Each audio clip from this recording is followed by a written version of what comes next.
Olá, tudo bem? Seja muito bem-vindo a mais um culto da família PIBBH.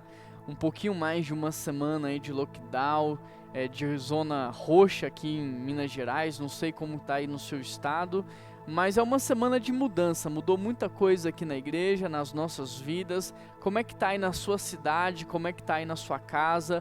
Comenta aqui, você está participando desse culto e você está trabalhando em casa, você está de home office ou você está trabalhando normal? Como é que está aí na sua cidade? Agora, mais do que isso, como é que está o seu coração? Você está precisando de ajuda? Se estiver precisando de ajuda, manda uma mensagem de WhatsApp pra gente e a gente vai ter o prazer de poder orar por você e tentar fazer o possível para ajudar você nesse momento de tanta dificuldade, não é mesmo? O mais importante é você saber que você não está sozinho nessa. Nós estamos juntos e vamos passar por isso juntos, vencendo mais uma luta e mais uma batalha. Agora, você que tem condições, que Deus tem abençoado muito e você tem muitas condições, eu peço que você nos ajude a ajudar muitas vidas. Peço que você contribua para que nós possamos repartir e cuidar de muitas vidas. Aqui na tela tem o Pix da igreja, tem as contas, tem tudo isso. Então, se você puder, quem sabe você contribui um pouco mais para que a gente reparta e abençoe muitas famílias nesse tempo tão difícil. Nós estamos numa série de mensagens chamada Oficina da Restauração, e nessa série nós queremos que você seja restaurado por completo, que você seja completamente restaurado e que tudo isso comece aí na sua espiritualidade. Por isso nós começamos essa série há 2 semanas falando sobre a restauração da sua fé. E nós aprendemos que fé não é acreditar, fé não é um tiro no escuro, não é uma aposta no futuro. Fé é você conhecer a Deus, e porque você conhece, você avança com ousadia, você avança com autoridade, você é assertivo em tudo que você faz e por causa disso você tem resultado. Na semana passada nós falamos sobre a restauração da sua identidade e nós descobrimos que ali na criação você foi feito à imagem e à semelhança de Deus e que portanto você é a sombra de quem Deus é na terra. Você é a imagem de Deus projetada na terra. Você é como um filho que carrega a imagem do Pai, revelando à criação o seu Criador. E hoje nós vamos falar sobre a restauração do seu amor em Deus, a restauração do primeiro amor. Na semana que vem, nós vamos encerrar essa série falando da restauração dos sonhos e projetos que Deus tem para a sua vida. Portanto, se você perdeu alguma das mensagens, volta no YouTube, assista, porque essa é uma construção que nós estamos fazendo na sua vida. Não perca nenhuma das mensagens, porque eu creio que Deus está fazendo algo na sua vida muito maior do que você poderia imaginar. Então não perca essa oportunidade, que você possa fazer esse investimento na sua vida. Quero convidar você a abrir a sua Bíblia comigo em Apocalipse, capítulo 2, verso 2. Semana passada nós lemos Gênesis, o primeiro livro, agora a gente vai ler o último, Apocalipse, o último livro da sua Bíblia, capítulo 2, a partir do versículo 2. O texto diz assim: conheço as suas obras, o seu trabalho árduo e a sua perseverança. Sei que você não pode tolerar homens maus, que pôs à prova os que dizem ser apóstolos, mas não são, e descobriu que eles eram impostores. Você tem perseverado, suportado os sofrimentos por causa do meu nome, e não tem desfalecido. Contra você, porém, tenho isso: você abandonou o seu primeiro amor. Contra você eu tenho isto: você abandonou o seu primeiro amor. Feche os seus olhos comigo e vamos orar. Deus, essa mensagem é uma mensagem espiritual, Pai. O que está acontecendo aqui neste culto é espiritual. Não é porque é virtual que não é real. Pelo contrário, o que está acontecendo agora é um movimento do Espírito. Por isso, Deus, nós queremos que o Senhor fale conosco. Nós queremos ouvir a Tua voz. Nós queremos ser transformados pela Sua presença e principalmente pela Sua palavra. Nós queremos, Pai, no dia de hoje, ser restaurado em nosso amor. Por isso, Deus, nos leva para essa atmosfera do Espírito, que os nossos ouvidos estejam atentos, que o nosso coração esteja sedento, Pai, e que nós possamos nos abrir para aquilo que o Senhor vai fazer em nós nessa hora. Que nós sejamos de fato restaurados no seu amor. Isso é tudo que nós mais queremos, em nome de Jesus que nós oramos. E toda a igreja reunida nas casas dizem amém. Querido, esse é um texto que foi escrito para uma igreja. Pode parecer que não, né? Mas é um texto escrito para uma igreja. E o mais interessante é que o autor começa elogiando a igreja. Olha o que ele diz: eu conheço as suas obras, eu conheço o seu trabalho, eu conheço a sua perseverança, eu sei que você tem suportado os sofrimentos desta vida e que você não tem desfalecido. Percebe a quantidade de elogios que essa igreja recebe? Só que o texto não para por aí. Olha o que o autor continua dizendo: porém, contra ti eu tenho isto, você abandonou o primeiro amor. Você perdeu o primeiro amor, e essa é uma acusação muito séria. O interessante é que o texto, ele não está dizendo que a igreja deixou de amar. O texto não está dizendo que eu e você deixamos de amar. O que o texto está dizendo é que nós perdemos o primeiro amor. E eu te pergunto, o que é perder o primeiro amor? Esse é o primeiro ponto da nossa mensagem, é aqui que nós partimos. O que é o primeiro amor? Querido, alguns acham que a perda do primeiro amor poderia ser definida como uma diminuição de produtividade. Ou seja, aqueles que deixam de trabalhar para o Senhor, aqueles que deixam de entregar o máximo que podem ao Senhor, aqueles que não se empenham com dedicação ao Senhor, é porque perderam o primeiro amor. Porém, de acordo com o texto, a igreja de Éfeso, ela não deixou de ser produtiva, pelo contrário, olha o que Jesus está dizendo a respeito dela: eu conheço as suas obras. Eu conheço o seu trabalho, eu conheço a sua perseverança. A palavra grega para traduzir trabalho árduo, ela traz a ideia de um trabalho feito com intensidade. Portanto, não dá para falar que eles não estavam trabalhando. Não dá para falar que eles não estavam se empenhando. Não dá para falar que eles não estavam dando o máximo de si. Percebe? Ou seja, perder o primeiro amor não tem nada a ver com empenho profissional. Não tem nada a ver com nível de produtividade. Então, mais uma vez eu te pergunto, o que é perder o primeiro amor? Outros pensam que perder o primeiro amor é ficar desanimado. Sabe quando você está desanimado? Ou seja, aqueles que não têm ânimo para participar de uma igreja, aqueles que não têm ânimo para participar de um culto online, para ler a Bíblia, para orar, alguns pensam que isso é perder o amor, que isso é perder o primeiro amor. Mas repare no que Jesus também diz aqui, no verso 3, vocês têm perseverado e suportado os sofrimentos por causa do meu nome e não têm desfalecido. Portanto, a perda do primeiro amor também não é demonstrada pelo desânimo ou por uma vida de improdutividade. Então, o que é perder o primeiro amor? Querido, a perda do primeiro amor pode ser considerada como uma queda no mundo espiritual. A perda do primeiro amor é considerada aqui como pecado. E é por isso que ela necessita de arrependimento. E é isso que o texto diz: contra você eu tenho isto, você perdeu o primeiro amor, você abandonou o primeiro amor. Por isso, lembre-se de onde você caiu e arrependa-se. E pratique as obras que você praticava no princípio. Querido, perder o primeiro amor é considerado na Bíblia como uma queda, como uma falha espiritual, como um pecado. E é por isso que aqueles que perdem o primeiro amor, eles necessitam de arrependimento. Há muitos crentes hoje que eles continuam se dedicando ao Senhor. Eles continuam se empenhando ao trabalho, mas a grande verdade é que eles não amam mais como amavam antigamente. Eles perderam aquele amor, aquela essência, aquela paixão.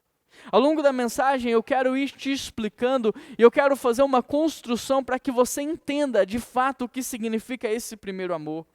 A questão é que muitos cristãos hoje, eles estão fazendo o que fazem apenas por causa de um hábito, apenas por causa de uma rotina, ou por medo. Às vezes eles estão servindo por medo, para aliviar a culpa, sabe? Ou por causa de um galardão, ou é por interesse, eu não sei. Mas a verdade é que muitos estão fazendo isso por qualquer motivo, menos para desfrutar da presença de Deus. E aqui você já começa a perceber que enquanto há cristãos que fazem por amor a Deus para desfrutar da presença dEle, há cristãos que fazem por interesse, ou para aliviar a culpa, ou por qualquer outro motivo que não seja a presença de Deus. É interessante porque aqueles que servem a Deus por amor e por causa da presença dEle, estes vão fazer qualquer tipo de serviço. eles vão cantar no louvor, eles vão lavar o banheiro, eles vão ajudar a carregar uma caixa, eles vão servir alguém na rua. Por quê? Porque tudo o que eles fazem é por amor a Deus e é para desfrutar da presença dele. Agora, aqueles que não fazem por amor, eles não se submetem a qualquer tipo de trabalho e nem a qualquer tipo de serviço. Por quê? Porque eles estão fazendo por causa de um status social. Eles estão fazendo por causa da glória, da honra que eles vão receber, por causa da popularidade. E é isso que esse texto está dizendo. Vocês estão trabalhando, vocês estão se empenhando, vocês estão perseverando, mas vocês perderam a essência. E é justamente essa a denúncia que Jesus Cristo está fazendo contra a igreja. O que ele está dizendo é, vocês continuam aí, vivendo a vida do mesmo jeito, trabalhando, às vezes caindo até no ativismo, mas vocês não desfrutam mais da relação, sendo que muito do que vocês fazem não tem mais nada a ver comigo, tem a ver com vocês, com aquilo que vocês se sentem bem, aonde vocês querem chegar e aquilo que vocês querem desfrutar. A grande verdade é que vocês perceberam que viver no meu caminho faz com que vocês tenham uma boa vida.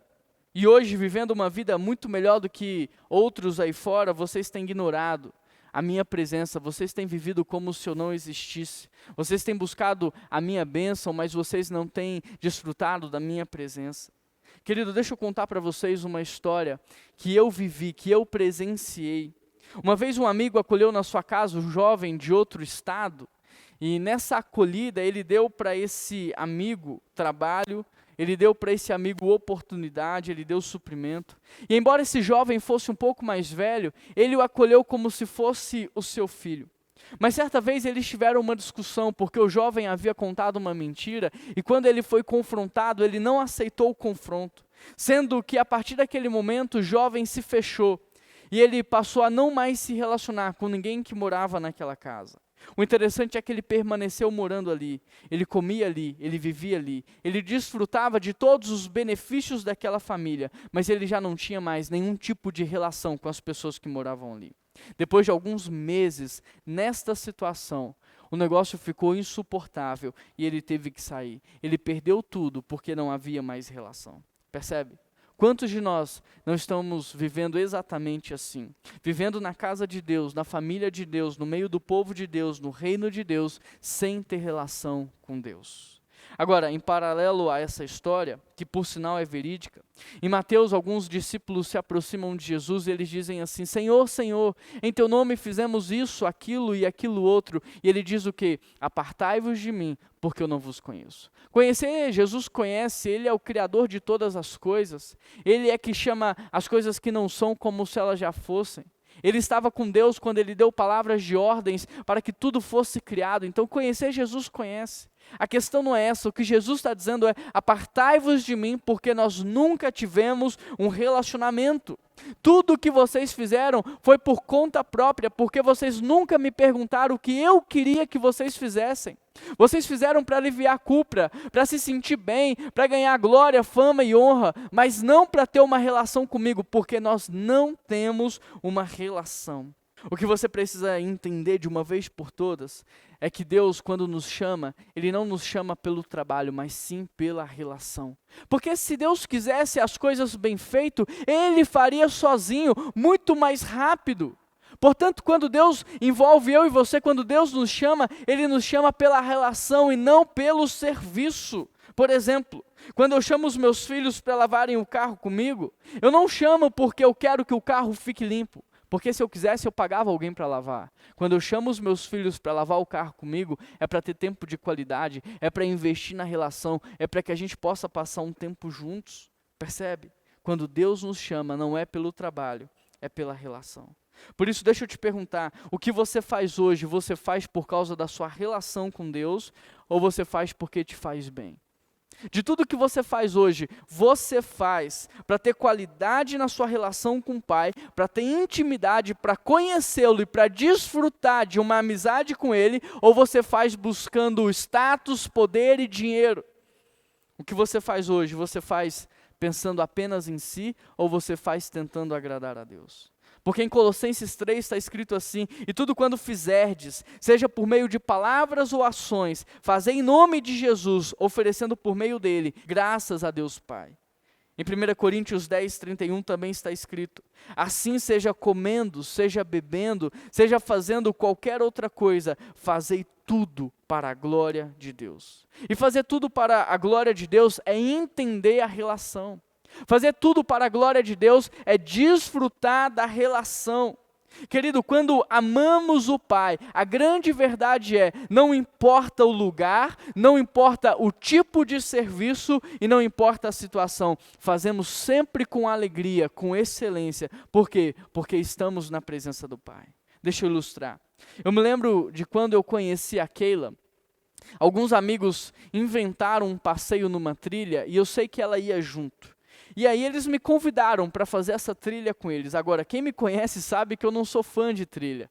Você caminha 4, 5 horas no sol rachando, sendo picado por inseto, chega no topo, fica 15 minutos e desce. Isso aí não tem nada a ver comigo, eu não gosto muito disso. Quem me conhece sabe. Mas porque a Keila ia nessa trilha, você não sabe, mas eu fui morrendo de alegria. Eu fui cheio de alegria, por quê? Para desfrutar da presença dela. Percebe? Quantas vezes eu e ela comemos ao longo do namoro um cachorro quente sentado no meio-fio, sentado num passeio, feliz da vida, porque a grande verdade é que muitas vezes não importa o lugar, não importa o que nós estamos fazendo, o que importa mesmo é a companhia. O que importa mesmo é quem está do nosso lado. E quando nós amamos a Deus, quando nós desfrutamos da presença dEle, não importa onde nós estamos, o tipo de serviço que nós temos que fazer, não importa nada disso. Por quê? Porque nós fazemos para a honra e glória de Deus. Como? Desfrutando da presença dEle através de um relacionamento de intimidade. E é isso que esse texto está denunciando. O povo estava vivendo a vida sem desfrutar da presença de Deus. O povo estava vivendo a vida como se Deus não existisse. E é por isso que em Apocalipse 3, por exemplo, Jesus vai dizer: eis que estou à porta e bato. E ele está dizendo isso para uma igreja que estava sendo igreja, mas deixando ele do lado de fora. Esta é a denúncia desse texto. Portanto, perder o primeiro amor é como um marido que sai cedo de casa e só decide voltar quando a esposa já está dormindo. Perder o primeiro amor é como uma esposa que faz milhares de coisas no dia, mas não tem tempo de qualidade com o seu marido. Eles não jantam juntos, não assistem um filme, não dão risadas, não têm um tempo de qualidade. Perder o primeiro amor é como viver na mesma casa e quase nunca se encontrar. Perder o primeiro amor é como viver na mesma casa, mas ter vidas diferentes, vidas opostas. Perder o primeiro amor é ter uma relação de funcionalidade, não uma relação de amizade. E essa é a queixa que Jesus nos faz. Vocês perderam o primeiro amor. Vocês abandonaram o primeiro amor. Querido, a palavra abandonar no grego traz a ideia de expelir, de deixar ir, de negligenciar, de deixar de lado, desistir, desertar sem razão, deixar destituído. E essas expressões refletem não uma perda que pode ser denominada como acidental, mas um ato voluntário de abandono e de descaso. A palavra abandonar no grego traz a ideia de indiferença. É como se de maneira intencional nós estivéssemos deixando Deus de lado. É como se nós estivéssemos tirando Deus do centro das nossas vidas de maneira intencional. Portanto, perder o primeiro amor é perder aquela vontade de colocar Deus em tudo o que fazemos. Perder o primeiro amor é como perder a vontade de colocar Deus em primeiro lugar. Perder o primeiro amor é perder aquela alegria de estar na presença dEle. Perder o primeiro amor é perder aquela vontade de honrá-lo, de expressar o nosso amor por Ele. É perder aquela vontade de servi-lo, de passar dias e noites adorando o nome dEle. Deixa eu ilustrar. Imagine que você vai visitar a sua mãe, mas você chega na casa dela, você vai tomar um café com seus irmãos, conversa com seus irmãos, passa um tempo ali conversando com todo mundo, e aí você sai da casa da sua mãe. E só quando você sai, você se dá conta que você fez tudo, menos passar um tempo de qualidade com ela.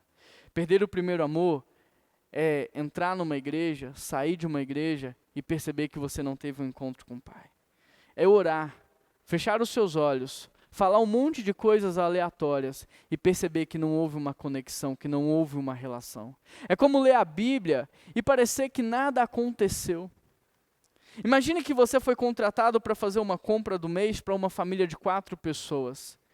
E você não tem um limite de gastos, você pode gastar o quanto você quiser. Então você vai no mercado e faz a compra que lhe pediram e você vai embora. Só que você não sabia, mas aquela compra seria entregue para uma família carente. E você poderia ter dado para eles tudo o que você quisesse, mas porque você apenas estava cumprindo uma tarefa, você pegou uma lista pronta no Google e você comprou apenas o que estava naquela lista. Perder o primeiro amor é fazer aquilo que lhe foi pedido, mas sem entender o propósito. É cumprir uma tarefa sem entender o propósito. Sabe quando você está num ambiente com outra pessoa e os dois ficam ali calados, não há assunto, não há interesse, não há vontade de estar junto? Pois é, perder o primeiro amor é saber que Deus está com você e não ter vontade de falar com Ele. É saber que Deus está ao seu lado e não ter interesse na presença dEle. Sabe quando você vai numa festa de aniversário? Mas porque você nem gosta tanto assim da pessoa, você entra numa loja e compra qualquer presente, apenas para não chegar na festa com a mão vazia? Pois é, perder o primeiro amor é ofertar a Deus apenas aquilo que lhe sobra. É dar para Deus a sobra do seu tempo, a sobra do seu dinheiro, a sobra de tudo que você tem. Sabe quando você cumpre todas as suas responsabilidades enquanto esposa, mas não faz isso com amor? Pois bem, perder o primeiro amor é ofertar serviço sem ofertar afeto. Sabe quando você dá tudo o que você precisa para sua esposa, mas não faz isso por amor, faz por obrigação? Pois é, podemos fazer a mesma coisa com Deus, cumprindo tudo aquilo que Ele nos disse, mas apenas por obrigação. Perder o primeiro amor é fazer o errado, sabendo que é pecado, que Deus está do seu lado e continuar fazendo o mesmo assim. Portanto, olha o que Jesus está dizendo para você: eu conheço as suas obras, eu conheço o seu trabalho, eu conheço a sua perseverança. Você de fato tem perseverado e suportado os sofrimentos e não tem desfalecido. Contra você, porém, eu tenho isto: você abandonou o primeiro amor, você perdeu a essência, você tem me deixado de lado. Você não tem desfrutado da minha presença, da relação. Querido, olha o que Jesus está dizendo. Olha o que Jesus está dizendo para você. O amor que você tem hoje não é mais o amor que Ele esperava de você. Não é o amor que Ele esperava encontrar em você. O amor que você tem hoje está muito abaixo do amor que Jesus esperava encontrar na sua vida. E para que você entenda, deixa eu tentar te mostrar de outra maneira. Você que já está casado, você que já noivou, você que namora, você vai entender essa ilustração. Nos dias dos namorados, quando a gente namora, sabe como que a gente faz? De manhã cedinho a gente manda uma cesta de café da manhã. Ao longo do dia a gente manda um buquê de flores. É verdade ou não é? No meio da tarde você faz um post gigante nas suas redes sociais e à noite você leva para jantar no melhor restaurante da cidade. É verdade ou não é? Agora, quando chega o dia dos namorados, e você está na época do noivado, você compra uma bolsa e no máximo leva para almoçar. Mas no dia dos namorados, quando você já é casado, quando você se lembra, você manda uma mensagem de WhatsApp, compra um bombom sonho de valsa e talvez isso é o máximo que você faça. É ou não é assim que acontece? Só que você já imaginou a frustração da sua esposa? Já imaginou o que passa dentro da cabeça dela? Ela pode olhar para a sua atitude e pensar, mas que decadência! Que decadência! Era para a expressão de amor aumentar e não diminuir. Não deveria ser o contrário? Ao longo do tempo a gente não deveria amar mais? Ao longo do tempo a gente não deveria expressar mais amor? Ao longo do tempo a gente não deveria honrar mais? Querido, perder o primeiro amor não significa deixar de amar. Talvez signifique amar menos, demonstrar menos, expressar menos, honrar menos. E exatamente isso, o que tem acontecido na nossa relação com Deus. Era para o nosso amor aumentar, mas ele está diminuindo. Era para a nossa gratidão a Deus aumentar, mas ela está diminuindo. Era para o nosso nível de honra a Deus aumentar, mas ele está diminuindo, percebe? O interessante é que quando nós amamos menos, normalmente nós nos escandalizamos com aqueles que amam mais. Nós vemos isso acontecer na história da mulher que quebra um vidro de perfume sobre Jesus. O nível de amor e de honra dessa mulher escandalizou todos os religiosos que estavam à sua volta. Querido, você sabe que está frio. Você sabe que perdeu o seu primeiro amor quando uma adoração extravagante do seu irmão passa a te incomodar. Você sabe que está frio. Você sabe que perdeu o primeiro amor quando uma oração fervorosa do seu irmão te incomoda. Você sabe que está frio. Você sabe que perdeu o primeiro amor quando uma oferta de honra de alguém que está do seu lado te escandaliza. Você sabe que está frio, que perdeu o primeiro amor quando o nível de dedicação de um irmão que está ao seu lado passa a te incomodar. A grande verdade é que quem ama menos se incomoda com quem ama mais. Por isso, deixa eu te perguntar, ao longo dos anos, o seu amor tem aumentado ou ele tem diminuído? Ao longo dos anos, a sua expressão de amor a Deus está aumentando ou ela está diminuindo? Ao longo dos anos, como é que está o seu nível de honra a Deus? Porque, querido, hoje você está numa condição muito melhor do que aquela que você conheceu a Deus. Hoje você tem mais maturidade, você tem mais conhecimento, você tem mais liberdade, você tem mais recursos financeiros. É verdade ou não é? Por isso, o seu amor deveria ter aumentado também. O seu nível de honra deveria ter aumentado também. A sua gratidão deveria ter aumentado. Mas fala a verdade. O que mudou dentro do seu coração? Em primeiro lugar, nós conversamos sobre o que é o primeiro amor. Agora eu quero conversar com você sobre o que nos faz perder o primeiro amor. A verdade é que muitas coisas contribuem para que o nosso amor se esfrie. No entanto, há 4 coisas que eu gostaria de enfatizar junto com você. E a primeira delas é o convívio com o pecado. É óbvio que aqueles que vivem no pecado vão deixar de amar, vão deixar de se relacionar com Deus, mas a frieza espiritual, a diminuição do amor, também pode ser gerada apenas com um convívio com aqueles que pecam, apenas com um convívio com o pecado de outras pessoas.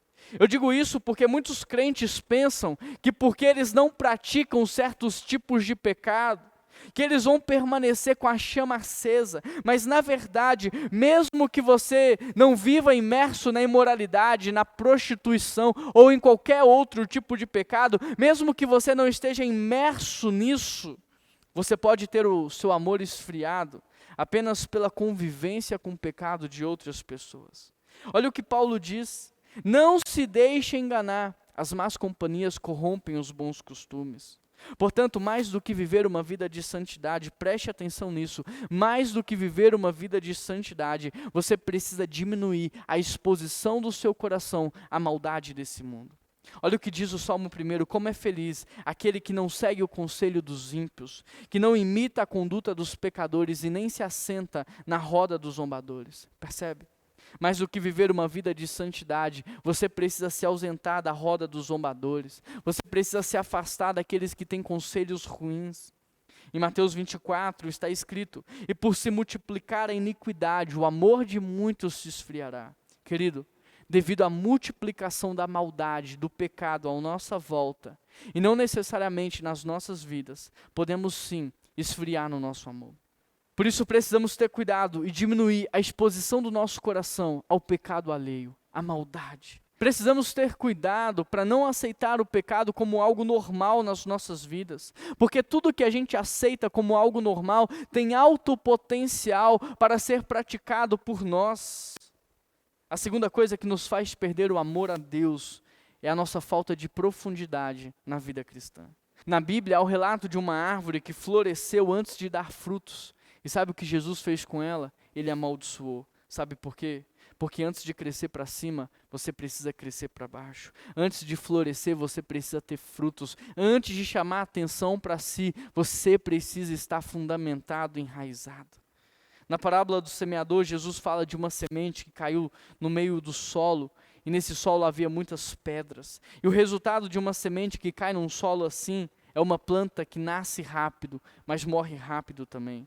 Muitos cristãos têm vivido somente dos cultos semanais, somente de pregações na internet, mas eles não têm investido tempo num relacionamento diário com Deus, em leitura bíblica diária. Eles não oram, eles não se enchem da palavra, eles não jejuam, eles não mortificam a sua carne para viver no Espírito. E por causa disso, eles são cristãos nominais, cristãos não praticantes, pessoas que não têm profundidade, que vivem meramente na superfície. Portanto, o segredo para não nos afastarmos do Senhor, para não perdermos a nossa alegria e nem o nosso amor, é o desenvolvimento da profundidade da nossa vida espiritual. É o que Jesus tentou nos ensinar: não construa a sua vida na areia. Não construa, antes fundamente a sua vida, invista em fundamentos, porque as tempestades vêm, e quando elas vêm só permanecem de pé aqueles que estão enraizados e bem fundamentados. O terceiro fator que contribui para o esfriamento do nosso amor a Deus é a falta de tratamento em algumas áreas das nossas vidas. Na parábola do semeador, há outro exemplo que Jesus nos deu, o exemplo da semente que caiu no meio dos espinhos. Ou seja, uma planta que nasce no meio dos espinhos, ela logo será sufocada e vai morrer. O interessante é que os espinhos, por serem pequenos, muitas vezes eles são deixados de lado. Eles não são arrancados, porque eles não parecem tão ofensivos assim. E é justamente por não parecerem tão perigosos que a gente vai deixando eles ali. Só que depois que a planta nasce, o espinho começa a machucar ela, até que ela morra. E com isso eu quero te dizer, em sua vida, há áreas que precisam ser tratadas. Por mais que pareça pequeno, há áreas que precisam ser tratadas. E a grande pergunta é, quais são essas áreas? O que precisa ser tratado no seu caráter? O que precisa ser tratado na sua vida? Quais são as suas falhas morais? Porque ninguém acorda pensando assim, hoje eu vou me tornar um mentiroso. Ninguém acorda pensando assim. A pessoa vai se acostumando a contar pequenas mentiras e aos poucos ela vai se tornando um mentiroso. O interessante é que a mentira é o único pecado que traz filiação, porque a Bíblia diz que o diabo é o pai da mentira. Ninguém acorda pensando, eu vou trair a minha esposa, eu vou trair o meu marido. Não. As pessoas vão dando passos pequenos até cair num adultério. É uma conversa que não deveria ter sido iniciada, é uma mensagem que foi mandado, é uma curtida nas redes sociais, tudo começa assim. Ninguém se torna um fofoqueiro da noite para o dia, não. As pessoas vão se acostumando a falar mal umas das outras, até o ponto de se tornar um fofoqueiro. Ninguém acorda dizendo, hoje eu vou destruir a minha família. Não, as pessoas vão fazendo isso aos poucos. Ninguém acorda pensando assim, hoje eu vou ser reconhecido como mau caráter. Não, as pessoas vão se tornando mau caráter aos poucos, percebe? Por isso, quais são os espinhos na sua vida que você precisa arrancar hoje? Quais são os espinhos na sua vida que você precisa tirar hoje? Quais são as áreas na sua vida que Jesus precisa entrar e tratar? Porque o que você precisa entender é que na vida espiritual, um homem e uma mulher de Deus, eles não caem, eles vão caindo. Ninguém tomba da noite para o dia, as pessoas vão tombando. Elas vão abrindo mão dos seus valores, elas vão se tornando diferente do projeto de Deus e aos poucos elas vão se prostituindo e vão se afundando. O quarto fator no esfriamento são as distrações. A Bíblia diz que Moisés ele foi no Egito levar uma mensagem de libertação ao povo de Israel. O interessante é que Faraó, para não perder o povo, para não perder os seus escravos, ele aumenta a quantidade de trabalho. Sabe por quê? Porque trabalhando mais, eles não teriam tempo para pensar na proposta de Moisés, para refletir na mensagem que Moisés havia comunicado. E em minha opinião, essa ainda é a estratégia do diabo. Ainda é a forma que o diabo escraviza as pessoas. Porque hoje em dia há muitas pessoas que se envolvem tanto com o trabalho que elas não têm tempo nem para se lembrar de Deus ao longo do dia. Tem muitas pessoas hoje, muitos cristãos, que se envolvem tanto com o trabalho, que não tem tempo para ler a Bíblia, para orar, para refletir na palavra, para meditar. Em Lucas 14, Jesus nos conta uma história que vai ilustrar isso que nós estamos dizendo. Olha o que ele diz a partir do verso 16. Certo homem estava preparando um grande banquete e convidou muitas pessoas. Na hora de começar o banquete, ele enviou seu servo para dizer aos que haviam sido convidados, venham, está tudo pronto. Mas eles começaram um por um a apresentar suas desculpas. O primeiro disse, acabei de comprar uma propriedade e preciso ir vê-la. Por favor, desculpe-me. O outro disse, acabei de comprar 5 juntas de bois, estou indo experimentá-las. Desculpe-me. Ainda outro disse, acabo de me casar, por isso não posso ir. Querido, você conseguiu perceber? Você conseguiu extrair dessa história princípios para a sua vida? Porque essa história fala de um convite muito especial. Mas essa história fala também de muitas pessoas que não vão fazer parte desse banquete, porque estavam distraídas. Agora repare que essa distração, ela não aconteceu por algo ilícito. Ela não aconteceu por algo diferente do projeto de Deus ou diferente daquilo que Deus tinha para essas pessoas, não. Pelo contrário, a distração citada no texto é justamente com coisas lícitas e plausíveis. E essa é a grande sacada do inimigo nas nossas vidas, porque ele sabe que não vai conseguir te distrair com drogas, imoralidade e outras coisas. Por isso ele pega as bênçãos de Deus e ele começa a transformá-las em uma distração na sua vida. Se você observar, aqui as pessoas estavam distraídas com aquilo que Deus deu, uma propriedade, produtividade e até mesmo a família, o casamento. E é assim que muitos cristãos têm vivido, distraídos com o trabalho, distraídos com os seus bens e distraídos com as suas famílias. Essa ainda hoje é uma estratégia que o diabo usa. Outra história que relata muito isso é a história de Marta e Maria. O texto diz que Marta estava ocupada fazendo muitas coisas até para agradar a Jesus, e que Maria estava sentada aos seus pés, passando um tempo de qualidade com ele.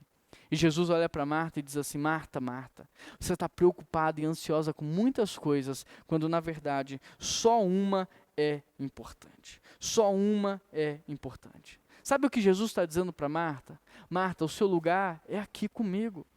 Porque sou eu que cuido de você. E essa palavra, uma só coisa, é necessária, ela equivale àquela que diz: buscar em primeiro lugar o meu reino e todas as demais coisas vos serão acrescentadas. Por quê? Porque quando nós buscamos a Deus, nós estamos no reino de Deus, e no reino de Deus não há falta de nada. Por isso, cuidado com as distrações, cuidado porque o diabo está tentando pegar as bênçãos de Deus na sua vida e transformá-las em maldição. Por isso, cuidado com as distrações. O quinto fator no esfriamento é o que eu chamo de uma vida de teoria. Tem muita gente que sabe muito sobre fé, mas não tem fé para viver. Tem muita gente que sabe muito sobre Deus, sem nunca ter tido uma experiência com Ele. Tem muitas pessoas que conhecem a Bíblia toda, mas não colocam em prática. E é justamente isso que gera uma apatia espiritual. É justamente isso que faz o nosso amor diminuir. Agora, o mais interessante é que é o próprio Deus quem vai estabelecer aqui um caminho de volta. Veja o que ele disse: lembra-te, pois, de onde caístes, arrependa-te e volta à prática das primeiras obras. Eu não sei se você observou ou não, mas esse texto traz 3 passos práticos para que nós possamos voltar e sermos restaurados em nosso amor. E o primeiro passo é: lembra-te. Interessante, porque o primeiro passo é um ato de lembrança, um ato de recordação, é um ato de reflexão. Ou seja, lembra-te, aonde foi que você começou a cair? Aonde foi que você começou a tombar? Onde foi que você começou a se esfriar? Você lembra? Foi quando você deixou de ter um relacionamento diário com Deus? Foi quando você deixou de ler a Bíblia para desfrutar e começou a ler a Bíblia para ensinar? Aonde foi que o seu coração começou a se esfriar? Foi quando você deixou de jejuar? Foi quando você deixou de evangelizar as pessoas, de fazer discípulos? Foi quando você deixou de servir a Deus? Onde foi que você começou a cair? Foi quando você começou a dizimar em cima de uma lei e não em cima da generosidade e gratidão do seu coração? Foi quando você deixou de participar dos cultos? Foi quando você começou a participar dos cultos, mas mexendo no celular, distraído com as redes sociais? Foi quando você deixou de cantar e adorar a Deus? Aonde foi que você começou a cair? Onde foi? Onde foi que seu amor começou a diminuir? Porque o filho pródigo, ele começa a ser restaurado quando ele se lembrou da vida que ele tinha na casa do pai, mas também do dia em que ele saiu de lá. O segundo passo é um passo de arrependimento. Arrependa-te. Ou seja, não basta termos saudade de como as coisas eram. Não basta ter saudades da vida que você tinha antes com Deus. Não basta ter saudade do tempo em que toda a sua família servia ao Senhor. Porque lembrança sem atitude é remorso, não é arrependimento. Arrependimento é quando você tem uma mudança instantânea. Afinal, tudo que a gente deixa para fazer amanhã não tem o mesmo valor do que começar a fazer hoje, agora. Arrependimento é uma mudança instantânea. Se você observar o filho pródigo, ele não só lembrou da vida que tinha na casa do pai, ele não só lembrou do dia em que ele saiu de lá, como ele abandonou a vida em que ele estava vivendo, e ele se colocou no caminho, e ele voltou para a casa do pai. O que você precisa entender é que a perda do primeiro amor é muito mais do que um desânimo, é muito mais do que uma perda de produtividade, é muito mais do que uma crise emocional. A perda do primeiro amor é um pecado de desinteresse, um pecado de indiferença. E é por isso que você hoje precisa se arrepender. Portanto, o arrependimento verdadeiro é muito mais do que um choro, é muito mais do que um arrepio, é muito mais do que uma emoção. O arrependimento verdadeiro, ele é expresso em uma atitude de mudança. Às vezes pode ter choro, às vezes não. Agora, o que não pode deixar de ter é uma atitude instantânea de mudança. O terceiro passo é o passo prático. Volte a fazer o que você fazia antes. Repare que o texto não está dizendo arrependa-te e depois arrependa-te e depois arrependa-te. Não, o texto não diz isso. O que o texto está dizendo é arrependa-te e mostra os frutos do seu arrependimento. Arrependa-se e muda de vida. É isso que o texto está dizendo. Ou seja, não basta apenas você reviver o passado. Nós precisamos voltar a fazer o que nós fazíamos antes e não estamos fazendo mais. O que você fazia antes e você não faz mais hoje? O que é? Me diz, você se lembra? Você precisa reavaliar a forma como você tem se alimentado da presença de Deus. Você precisa refletir na forma em que você tem buscado a Deus, enquanto você tem colocado Deus em primeiro lugar na sua vida. Você precisa refletir sobre como você está servindo a Ele.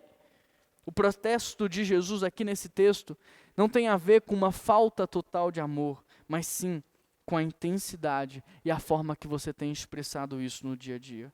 Por isso precisamos muito mais do que reconhecer a perda, precisamos voltar a agir como no início da nossa caminhada com Ele. Precisamos, na verdade, fazer mais do que fazíamos antes, só que agora, com muito mais intensidade, com muito mais entrega, com muito mais amor. Você se lembra de quando você conheceu a Cristo? Se lembra? Como era o seu tempo de devocional naquela época? Você se lembra de como você lia a Bíblia logo que você conheceu a Cristo? Você se lembra como era a sua generosidade? Como eram as expressões do seu amor? Você se lembra como você participava nos cultos? Como era o seu servir naquele tempo? Pois bem, esse é um tempo de resgatarmos o nosso amor a Deus. É tempo de fazer mais do que nós fizemos no passado. É tempo de dar honra a Deus mais do que nós damos a nós mesmos. É tempo de honrar a Deus mais do que nós honramos as pessoas. É tempo de colocar Deus no centro, como prioridade nas nossas vidas, como exclusividade nas nossas vidas. É tempo de voltar a amar a Deus com aquele primeiro amor, só que agora também com um amor mais maduro, com um amor mais verdadeiro, com um amor mais genuíno. É tempo de viver para Deus, de se entregar por Ele. E aqui eu quero terminar com uma história, a história do filho pródigo. Na semana passada eu contei para vocês sobre o retorno dele para a casa do pai. E hoje eu quero te levar a imaginar o dia depois da festa. Eu quero que você imagine esse menino indo dormir feliz da vida, porque ele não merecia ter sido recebido pelo pai. Ele não merecia ter sido acolhido pelo pai. Ele não merecia o anel de família, ele não merecia a capa e nem as sandálias. Aquele menino não merecia nem a festa, mas ele foi recebido, ele foi acolhido e ele ainda festejou. Imagina esse menino deitando a cabeça no travesseiro, realizado, constrangido, satisfeito, feliz da vida. Agora, imagina esse menino no dia seguinte. Ele acorda numa cama que ele não merecia estar. Ele veste uma roupa que ele não merecia vestir. Agora ele vai comer uma comida que ele não merecia ter. Constrangido, ele pensa: como não amar um pai assim? Como é que eu posso não amar um pai assim? Como é que eu posso não obedecer um pai assim? Como é que eu posso desagradar alguém que fez tudo isso por mim? Aí o pai chega na cozinha e diz: filho, você pode fazer uma coisa por mim? Na hora o filho se lembra da festa. ele se lembra de tudo o que aconteceu no dia anterior, do acolhimento, da receptividade. Ele se lembra do perdão. Ele olha para a roupa dele, ele olha para a comida e ele fala: claro, pai, é lógico que eu posso fazer, como eu não faria, sendo que o Senhor fez muito mais por mim? Aí o pai, no dia seguinte, olha para o filho e diz assim: filho, você pode deixar de fazer isso porque está errado? O filho se lembra dos porcos, de comer a comida dos porcos. Ele se lembra do caminho de volta. Ele se lembra do abraço do pai, do perdão do pai. Ele se lembra da provisão, do acolhimento. Ele se lembra da festa. Ele olha para a roupa, ele olha para a casa, ele olha para a comida e ele diz: é lógico, pai. Como é que eu posso te desagradar? Como é que eu posso viver uma vida que não agrada ao Senhor? É lógico que eu posso mudar. Querido, olha para a sua vida. Olha para tudo que Deus fez até agora na sua vida. Olha para Jesus Cristo, olha para a cruz de Cristo. Olha o que Jesus fez por você. Olha o que o Espírito Santo está fazendo neste exato momento no seu coração. Como não amar a Deus? Se nós somos capazes de nos apaixonarmos por pessoas falhas que erram conosco, como não amar a Deus? Um Deus que me ama incondicionalmente. Como não amar a Deus que decidiu me criar, mesmo sabendo que eu iria traí-lo? Como não amar a um Deus que entregou o Filho dele por mim, para morrer naquela cruz no meu lugar, para que hoje eu pudesse estar aqui? Como não amar a este Deus que enviou o Espírito Santo para aperfeiçoar a minha vida, para me santificar? Como não amar esse Deus que todos os dias intervém na minha vida, me dando sustento, proteção, provisão, direção? Como não amar? Sabe do que você está precisando? Você está precisando do teu encontro com a graça de Deus. Porque quando você se encontrar com a graça, você vai pensar: como não amar? Como não amar? Eu queria que você fechasse os seus olhos, porque esse é um movimento do Espírito. Esse não é um movimento humano e nem carnal, esse é um movimento do Espírito. Espírito Santo de Deus, nos dê no dia de hoje um encontro com a sua graça extravagante. Nos dê um encontro, Pai, com a sua graça. Tira do nosso coração todo mérito. Nos mostra quem nós realmente somos. Nos mostra onde nós estaríamos se não fosse a sua intervenção. Nos mostra, Pai, como é que seria a nossa vida se não tivesse o Senhor. Nos mostra onde nós passaríamos a eternidade inteira se não fosse Jesus Cristo. Nos mostra. Nos dá um encontro com a sua graça no dia de hoje. Porque nós queremos viver como filho pródigo, constrangidos com tanto amor. Nós queremos fazer não para que o Senhor faça, nós queremos fazer porque o Senhor já fez. Nós queremos amar porque o Senhor nos amou primeiro. Nós queremos perdoar porque o Senhor nos perdoou primeiro. Nós queremos abençoar porque o Senhor nos abençoou primeiro. Nos dá um encontro, Pai, com a sua graça extravagante. Nos dá um encontro com o seu amor incondicional, unilateral, divino. Para que o nosso amor seja restaurado hoje. Para que nós possamos todos os dias declarar como não amar esse Deus, Criador dos céus e da terra, e que sabe o meu nome. Como não amar esse Deus, que criou trilhões de estrelas e conhece a minha vida. Como não amar esse Deus, que não me enxerga como um número, que decidiu me adotar, que decidiu me amar, que decidiu me acolher. Como não amar esse Deus, como não amar um Pai, da qual eu não posso fazer nada para retribuir o seu amor, e ainda assim Ele continua me amando. Restaure em nós, Pai, hoje o nosso amor pelo Senhor. Restaura, Pai, o nosso amor. Nós queremos voltar à essência da adoração. Nós queremos voltar à essência do Evangelho. Nós queremos voltar à essência. Nós queremos, Pai, sentar no Teu colo como uma criança senta no colo de um pai. Sem nos preocuparmos com a vida alheia. Só desfrutando dessa relação. O salmista diz que a criança no colo da mãe, ela não se preocupa com mais nada. ela está em paz, porque ela foi saciada, e é assim que nós queremos viver.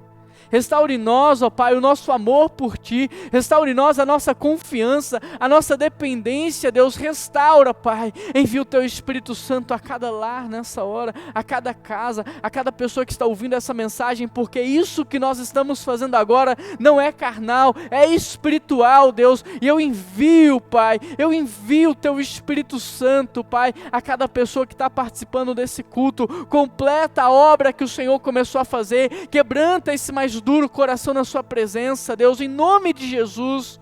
Em nome de Jesus, abra esses ouvidos, abra esses olhos para que essa pessoa, Pai, ela acesse o mundo espiritual, que ela acesse a atmosfera do Espírito Santo e que ela seja vivificada no dia de hoje, Pai.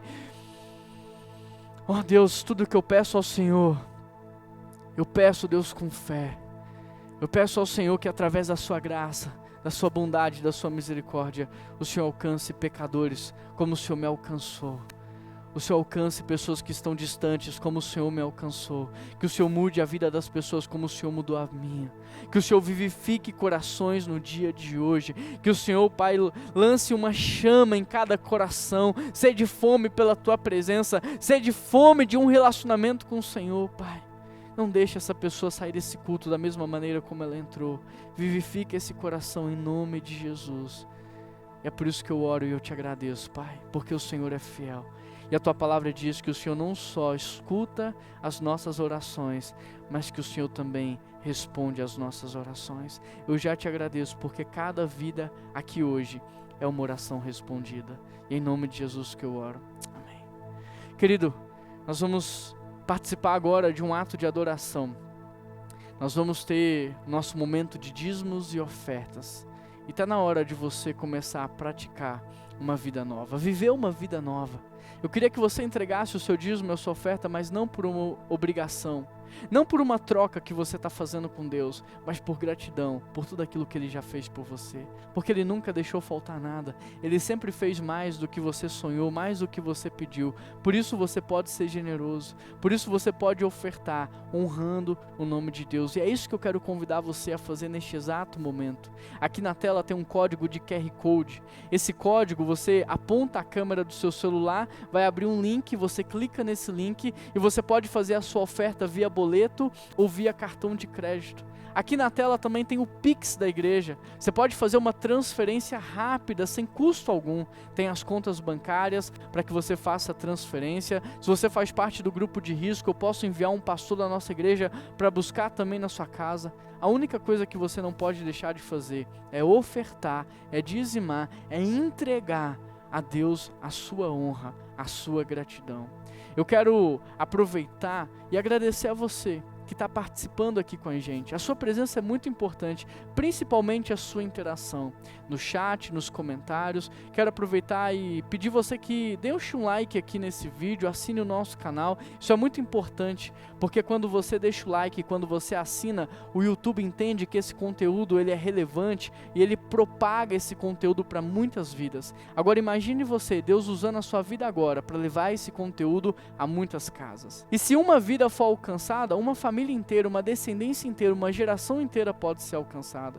Então ajude a gente compartilhando esse link para que o amor de muitos sejam restaurados, para que muitas pessoas sejam vivificadas. Amém? Quero convidar você para o nosso culto de oração toda quinta-feira, às 20 horas aqui no YouTube. Deus tem feito milagres nesses encontros e eu convido você a participar também. E eu quero terminar orando pela sua vida, pedindo a bênção de Deus sobre a sua vida, a proteção dele sobre a sua vida e para que ele cada dia mais aumente o nível do seu amor. Querido Deus e eterno Pai, eu te agradeço por cada pessoa que participou desse culto, Pai, por cada pessoa que interagiu conosco. Eu te agradeço por cada pessoa que ofertou, que entregou a sua oferta, o seu dízimo. Eu te agradeço por esse recurso que foi levantado, Pai, porque através desse recurso que nós ajudamos outras pessoas, que nós repartimos com quem precisa, é com esse recurso que a igreja do Senhor é sustentada e os projetos não param e a sua igreja continua avançando. Por isso, Pai, eu te agradeço pela gratidão e a honra de cada pessoa agora e entregar isso ao Senhor, Pai. Eu peço ao Senhor uma bênção sobre cada uma dessas vidas. Não deixa nada faltar. Supre as necessidades. Acampe os teus anjos protegendo cada casa, guardando cada vida, Pai. Abençoa o emprego de cada pessoa, a carreira, o ganha-pão de cada um, Pai. Faz milagre, multiplica, não deixa faltar. Manda, Senhor, de onde as pessoas menos imaginam, mas não deixa faltar, Pai. Eu peço uma bênção do Senhor sobre a saúde das pessoas também. Aumenta a imunidade, aumenta a resistência, Pai. Dá proteção contra esse vírus. Ao mesmo tempo, eu peço que o Senhor abençoe as vacinas para que elas façam efeito. Eu peço ao Senhor que multiplique o processo de fabricação dessas vacinas e que logo, logo toda a população mundial esteja vacinada. Eu peço ao Senhor que nesse tempo, Pai, o Senhor gere um avivamento na nossa nação, que o Senhor cure a nossa nação, que o Senhor quebrante os nossos corações e que o Senhor aumente o nosso amor pelo Senhor, que nós não sejamos cristãos não praticantes, que nós não sejamos cristãos nominais, mas que nós sejamos filhos do Senhor, carregando a sua imagem aqui na terra, revelando a criação, a presença do Criador, lembrando a criação da existência do Criador. Aumenta, Pai, aumenta em nós o nosso amor, restaura o nosso amor por Ti, nos dá sede e fome da Sua presença. É assim que nós oramos, em nome de Jesus, e toda a igreja diz, amém. Querido, que Deus te abençoe muito, um grande abraço e até semana que vem.